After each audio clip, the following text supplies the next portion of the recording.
Amazing Tuesday, everyone. May 27, 2025, and it is indeed an amazing, warm, sunny Tuesday morning. So let's give thanks for all the blessings na nasa buhay natin at mga blessings na darating pa din kasama ang mga pagsubok, mga trials and challenges that makes our life more beautiful, wonderful, and exciting. At syempre, huwag natin kasi kalimutan yung mga taong tumulong sa atin during our challenges and syempre, doon sa mga taong nakikimanitis lang doon sa buhay natin.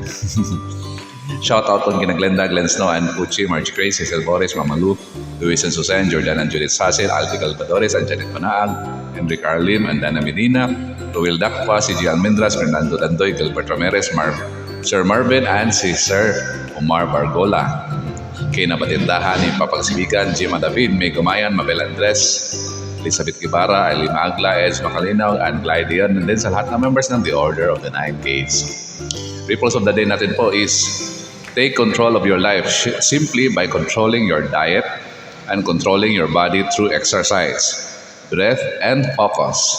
And all else shall follow. Ayun, so keep that in mind po. Thank you for following, liking, sharing, and subscribing to these videos. Good morning and have a blessed, amazing Tuesday, everyone.